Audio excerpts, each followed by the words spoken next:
नमस्कार मित्रांनो, मी आपला मित्र अनंत पानझाडे अष्टपैलू या चॅनलमध्ये आपलं पुनश्च एकदा हार्दिक मनपूर्वक स्वागत करतो। नेहमीप्रमाणे नवीन विषय, नवीन संकल्पना आणि नवीन विश्लेषण। मित्रांनो, शिक्षण हा एक मनुष्याच्या मानवी जीवनातला असा एक पार्ट आहे, असा एक भाग आहे की त्याला आपण सोडून कधीही राहू शकत नाही आणि त्याचे अनंत फायदे हे आतापर्यंत जेवढे विचारवंत या जगाच्या पाठीवर झाले त्या सर्वांनी तो सांगितलेला आहे। आता महत्त्वाचं असं आहे की शिक्षण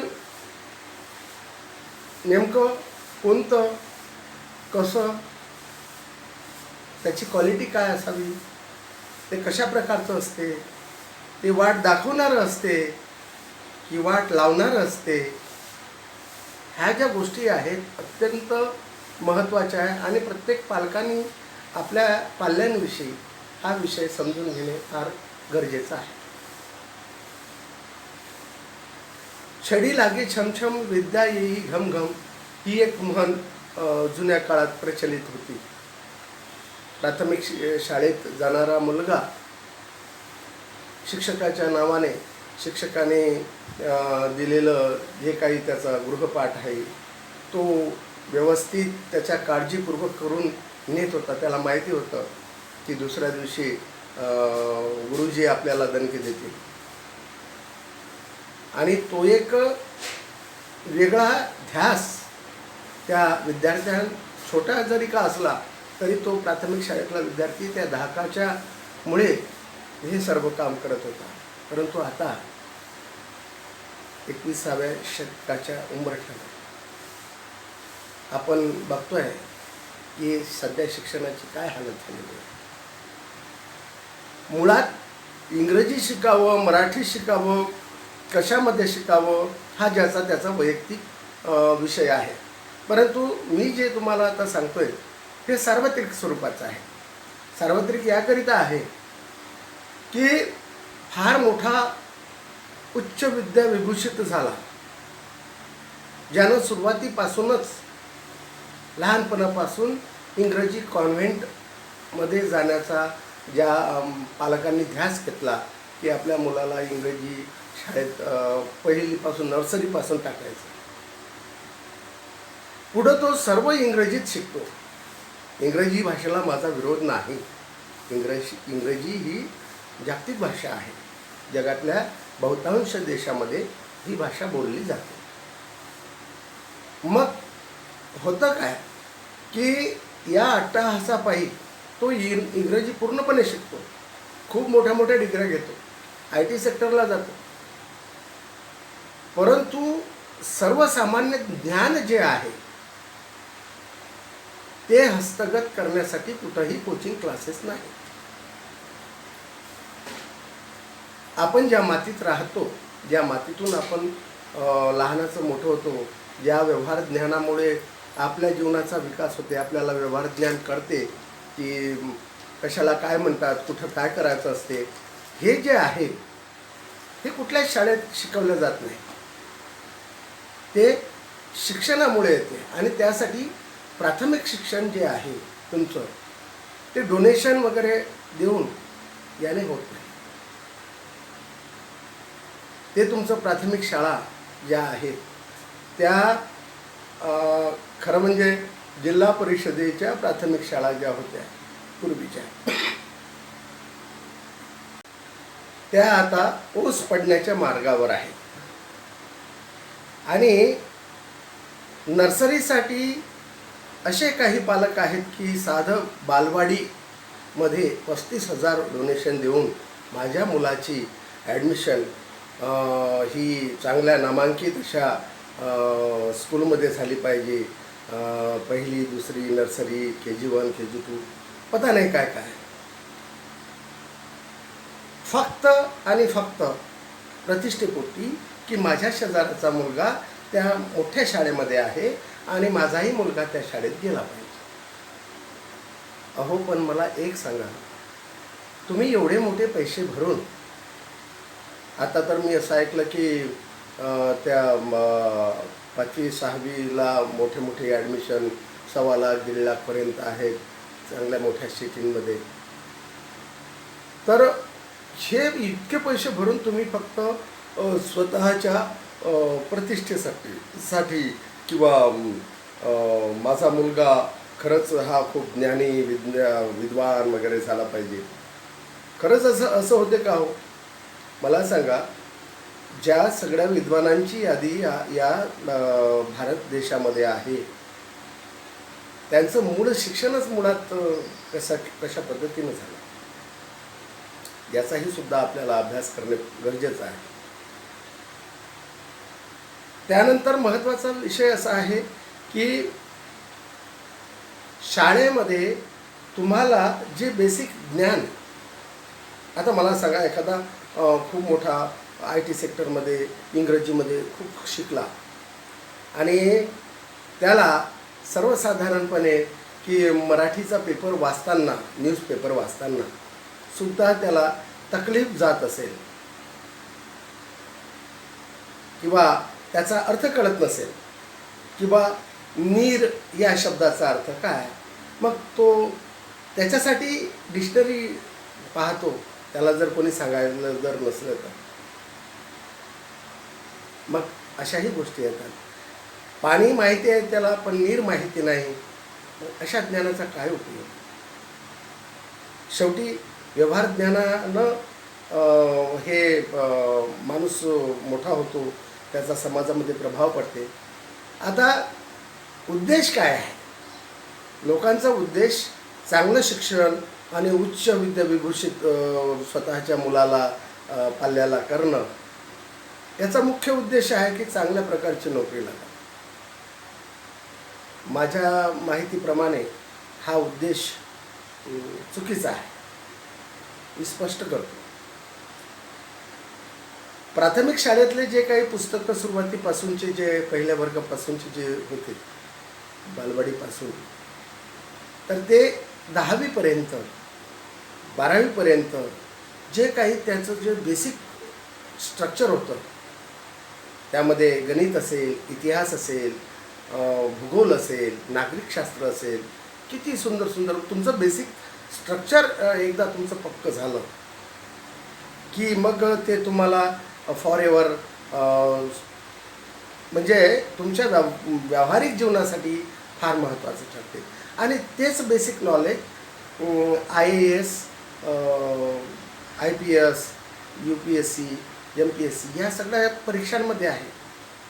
आता त्याच्यासाठी म्हणजे होतं काय की यानं मुळात हे नागरिकशास्त्र, हे इतिहास, हा भूगोल, हे मराठी, हे गणित, निमकी दिडकी तर बरं ठीक आहे, पण पाढे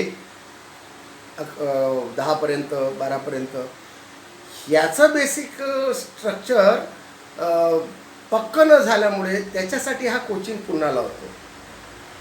आणि UPSCच्या MPSCच्या परीक्षेमध्ये हेच बेसिक ज्ञान तिथं घेतो, पैसे देऊ, लाखो रुपये देऊ. आणि हेच जर याच्या पालकांनी जर कधी ठरवलं असतं की माझ्या मुलाला हे बेसिक नॉलेजच पक्क मिळाला पाहिजे, जेणेकरून याचा उपयोग त्याला पुढील आयुष्यासाठी होईल, तर मग ते जे पैसे आता UPSC MPSCला तुम्ही कोचिंगसाठी भरतात ते भरण्याची गरज नसते. असो, हे पण मान्य करू, शिक्षण नोकरीसाठी नसतेच. मुळात शिक्षण हे तुम्हाला व्यावहारिक जीवनामध्ये छोट्या छोट्या ज्या गोष्टी आहेत त्या सॉल्व करण्यासाठी असतात. आता तुम्ही बघितलं असेल की जुने जे लोक आहेत, जे मध्यमवर्गीय आहेत, ज्यांचं बालपणीचं किंवा प्राथमिक शिक्षण हे अतिशय समजा हलाखीमधून, परंतु त्यांनी प्राथमिक शाळेतून जिल्हा परिषदेच्या केलेलं आहे, तर त्यांना समजा व्यवहार ज्ञानाचा परिपूर्ण हे आहे. त्यांना हे माहिती आहे की आपल्या घरची समजा 4,000 तूर गेली क्विंटलनं आणि 60 पोते विकले तर किती होतात हे त्यांना माहिती आहे. 6×24. तो 6 घेतला, इकडे 4 घेतला, ते 2-3 शून्य लावून दिले. पण हा जो आहे आताचा जो काही वर्ग पुढे निर्माण होणार आहे, तर याला मात्र ते कॅल्क्युलेशन करायसाठी तो 1 सेकंद तरी कुठं पाहिजे कॅल्क्युलेटर भेटते का? मग हे जे बेसिक नॉलेज आहे हे मुळात आपल्या पाल्याला शिक्षणासाठी प्रवृत्त केलं पाहिजे असं मला वाटते. कारण याच्याशिवाय काही नाही आहे.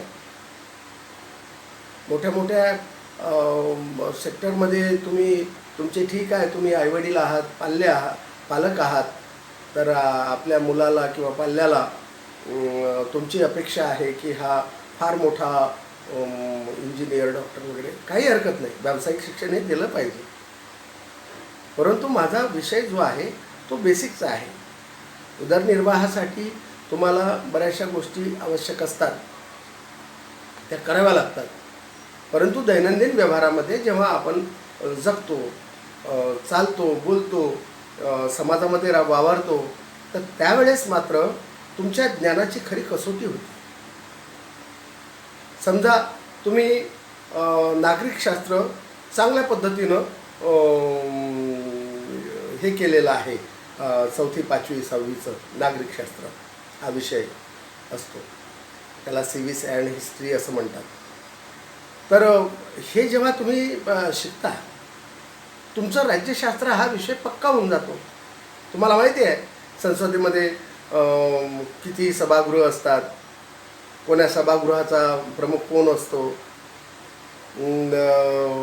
विधानसभा कशी तयार होते, राज्यसभा कशी तयार होते, राष्ट्रपतीचे अधिकार काय आहेत, भारतीय राज्यघटना काय आहे, ह्या बेसिक स्ट्रक्चरचं जे ज्ञान आहे हे जर मिळालं तर तो उत्कृष्ट राजकारणी होऊ शकतो, उत्कृष्ट व्याख्याता होऊ शकतो, उत्कृष्ट भाषणकार होऊ शकतो, मोठ्या मोठ्या ह्याच्यामध्ये तो लेक्चर देऊ शकतो.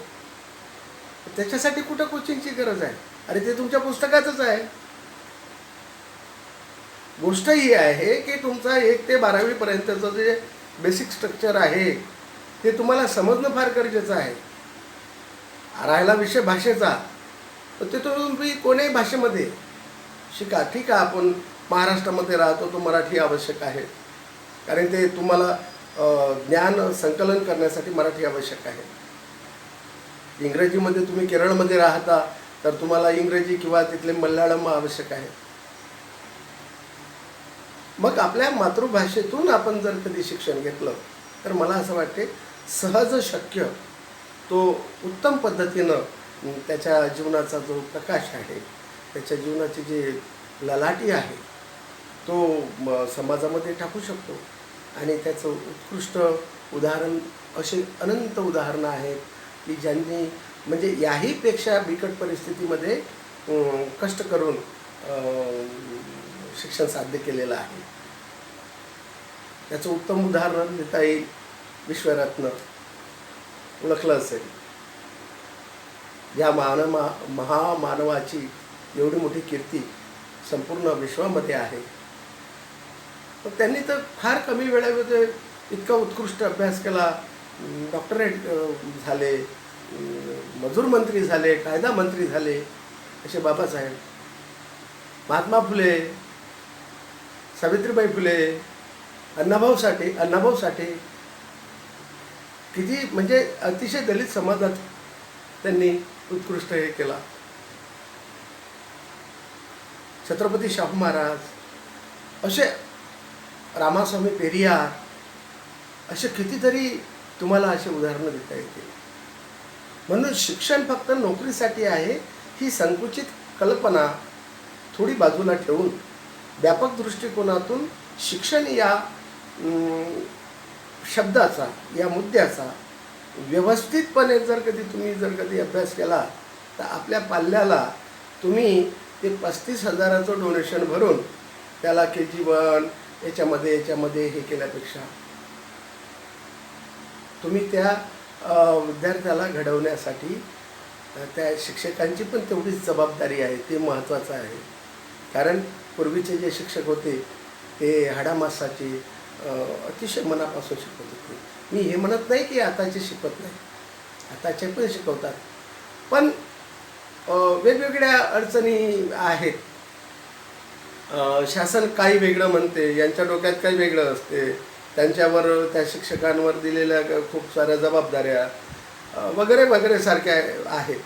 पूर्वी पण होत्या, पण पूर्वीचा शिक्षक हा त्या विद्यार्थ्याला विद्यार्थी म्हणून नाही, हा आपल्या गावचा पोरगा आहे, याला शिकवा लागते, त्याचं पक्क झालं पाहिजे, अशी भावना होती.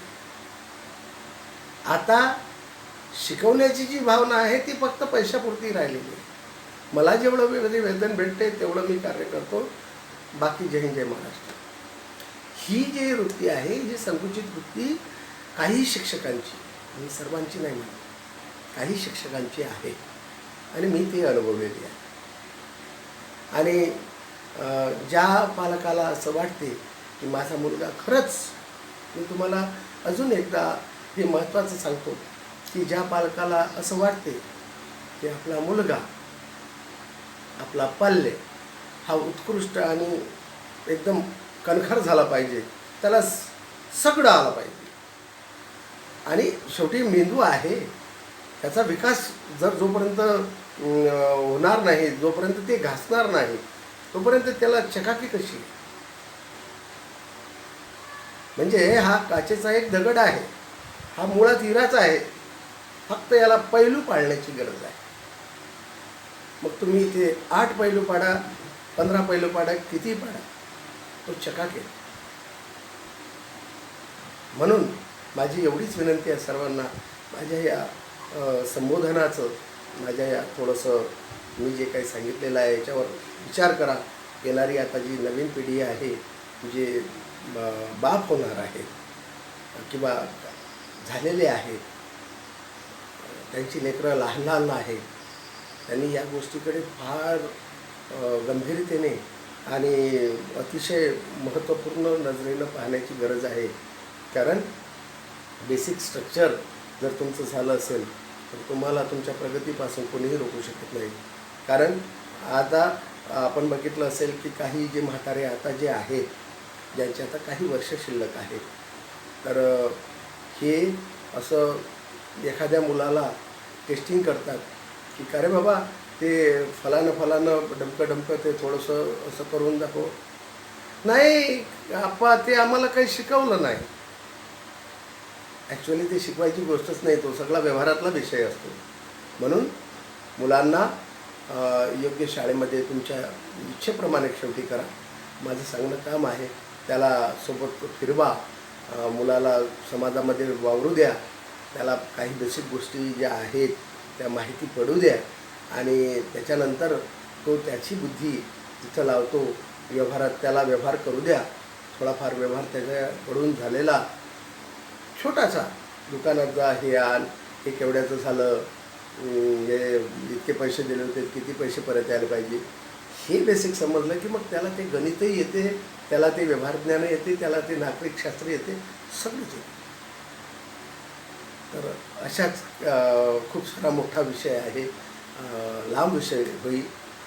आणखी याच विषयी दुसरा नेक्स्ट टॉपिकवर शिक्षण याचाच दुसरा भाग आपल्यासमोर मी लवकरच सादर करेन. आणि त्यासाठी आपल्या काही कमेंट्स असल्या, काही टिप्पणी असल्या तर जरूर कळवा. तोपर्यंत अनंत पानझाडे अष्टपैलू चॅनलमध्ये मी आता विराम घेतो. नमस्कार.